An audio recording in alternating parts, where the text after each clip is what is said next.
Bonjour chers auditeurs de l'ODJ Média, notre internaute invité partage son avis et sa réflexion dans un article qu'il a intitulé « Pas besoin de grandes oreilles » qu'on écoutera ensemble dans ce podcast.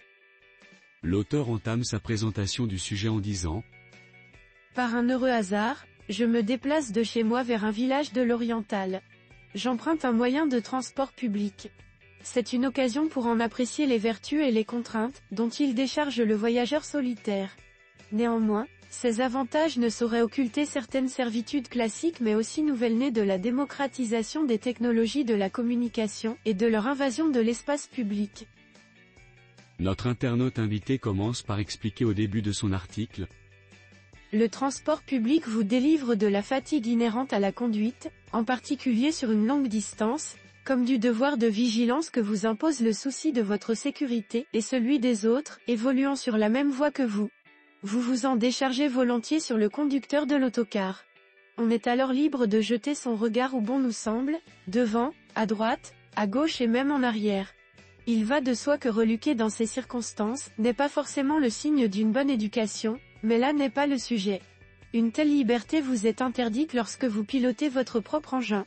Rivé à votre siège, sanglé dans votre ceinture de sécurité, les mains sur le volant, le pied appuyé sur le champignon, vous êtes condamné à regarder devant vous. Ce qui n'est pas une mauvaise chose, philosophiquement parlant. D'ailleurs, il y a un proverbe malien qui conforte cette attitude, il vaut mieux regarder devant soi que de se retourner sur l'endroit où l'on a trébuché. De petites entorses à cette règle peuvent se produire de temps en temps, mais pas de façon permanente. Le prix à payer pourrait se révéler trop élevé pour être tenté.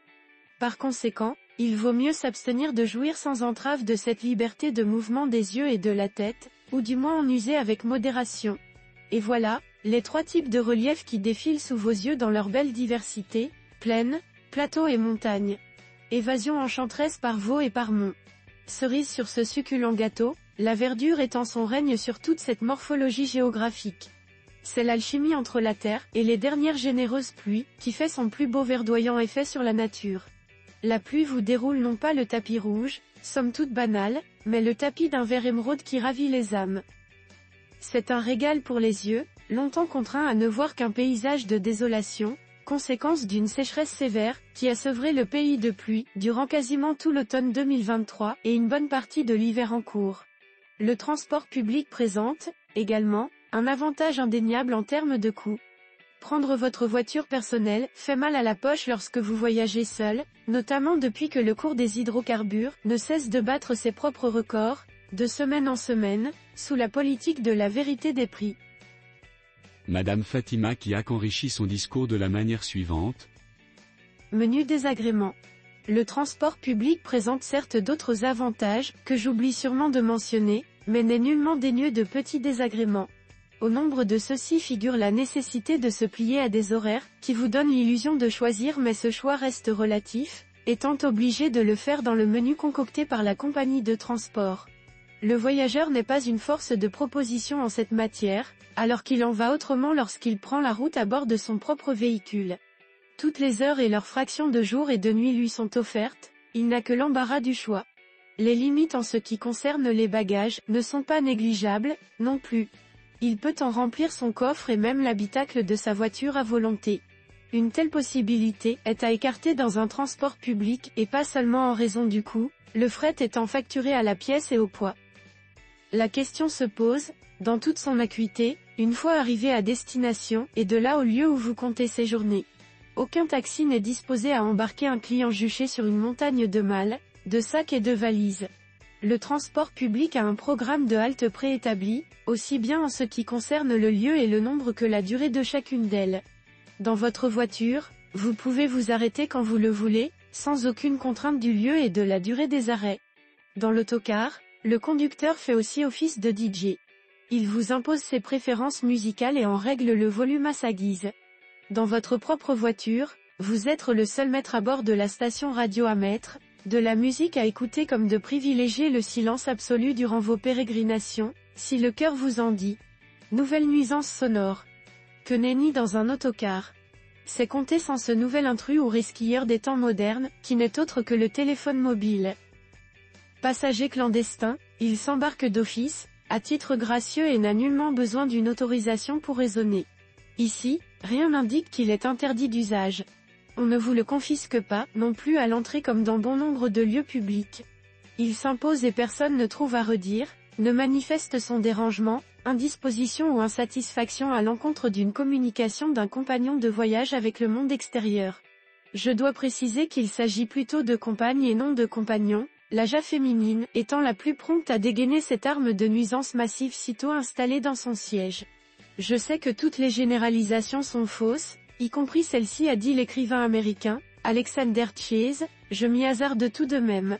2 compagnes de voyage se sont tristement illustrées sur ce registre, mais l'une d'elles, appelons-la Aïcha, est digne de remporter la Palme d'Or. Elle tient le crachoir sur pas moins de 200 km, soit l'équivalent de 2 bonnes heures. Elle a la délicatesse, en plus, de mettre son interlocuteur sur haut-parleur. Aucune miette de cette conversation n'échappe à l'auditeur, malgré lui. Que fait de vous Aïcha? Vous n'avez pas besoin d'avoir de grandes oreilles, ni celles de l'Histiotus alienus astérisque ou d'être maladivement indiscret pour écouter. Les propos échangés ne tombent pas dans l'oreille d'un sourd.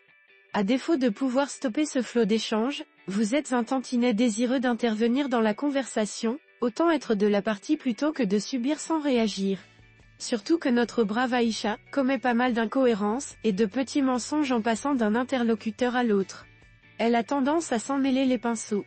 Je ne peux m'empêcher de rire sous cap. L'auteur termine son article en ces termes. Que Aïcha réponde aux appels entrants, passe encore, mais en émettre pas mal n'accordant aucun répit, ni à son mobile ni à son auditoire, voilà qui ne laisse pas d'agacer. Je reste, toutefois, admiratif face à cette faconde étourdissante et intarissable. Je ne le suis pas moins devant la désinvolture qu'elle affiche à exposer sa vie privée à un public qu'elle ne connaît ni d'Ève ni d'Adam. Ou c'est l'anonymat, peut-être, qui l'autorise à le faire.